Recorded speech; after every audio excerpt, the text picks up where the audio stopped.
বাবার মৃতদেহ সামনে রেখে বললাম, বাবার ঋণদার যারা আছেন আপনাদের পাওনা টাকা আমাকে জানাবেন, বাবার ঋণ আমি শোধ করব।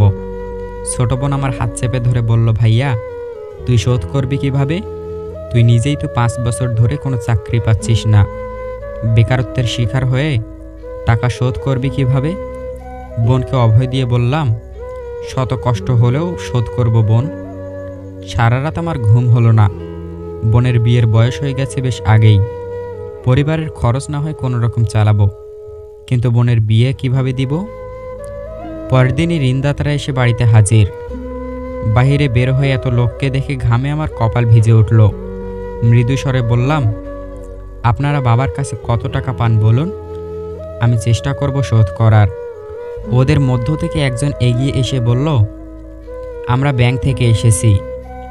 উনি তার ছেলেমেয়ের নামে 7 লাখ টাকা সঞ্চয় করে রেখে গেছেন, কাইন্ডলি ব্যাংকে যোগাযোগ করুন। এ কথা বলে তিনি চলে গেলেন। বাকি লোকগুলিও ছোট ছোট সমিতি থেকে এসেছেন। ওরা জানালেন, বাবা ওদের সমিতিতে প্রতিদিন 20 টাকা করে সঞ্চয় রাখতেন। রাতে সব মিলিয়ে হিসেব করে দেখলাম বাবা আমাদের জন্য মোট 11 লাখ টাকা সঞ্চয় করে রেখে গেছেন। মনে পড়ে গেল সেই দিন রাতের কথা, যে রাতে আমি বাবাকে বলেছিলাম, আপনি কেমন বাবা, আমার ভবিষ্যৎ নিয়ে আপনার কোনো চিন্তা আছে? দরকার নেই আমার এমন বাবা। বাবা তখন মৃদু হেসে বলেছিল, আমার সাধ্যমতো চেষ্টা করছি, সময় হলেই পেয়ে যাবে।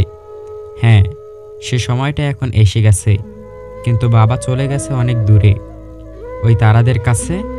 আমি আকাশের দিকে দীর্ঘশ্বাস ফেলে বললাম, বাবা আজ পর্যন্ত তোমায় কখনো বুঝতে পারলাম না, এখন বুঝতে পারছি কেন তুমি এক শার্ট পরেই একটা বছর কাটিয়ে দিতে। মানুষ ততক্ষণই আপনার যতক্ষণ সে রাগ অভিমান করবে। নীরব হয়ে গেলেই আপনি মন থেকে উঠে গেছেন। বেকার ছেলের হাত ধরার ক্ষমতা কোনো নারীর থাকে না। অর্থলোভী নারী আর নারীলোভী পুরুষ কখনো সুখী হতে পারে না। মানুষ তার প্রয়োজনে নিয়ম বানায় আর ভাঙে। চায়ের কাপে মাছি পড়লে চা ফেলে দেয়, আর ঘিতে মাছি পড়লে মাছি ফেলে দেয়।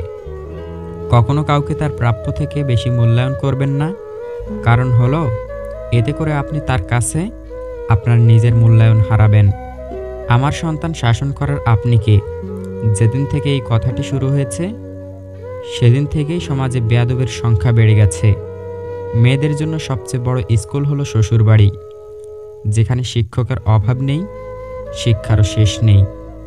কখনো কখনো সেরা স্মৃতিগুলি আপনাকে অনেক বেশি দুঃখ দেবে, কারণ আপনি জানেন যে সেই স্মৃতিগুলি আর নতুন করে ঘটবে না। তুমি তোমার মাকে খুশি রেখো, আল্লাহ তোমাকে খুশি রাখবে। জীবনে খারাপ সময় আসা দরকার, তবেই কি কাছের মানুষ আর কি মুখোশধারী বন্ধু সেটা চেনা যায়। পৃথিবীতে আমরাই সেই শ্রেষ্ঠ জাতি, 100 টাকার চোরকে গাছে বেঁধে রাখি আর 100 কোটি টাকার চোরকে স্যার বলে ডাকি।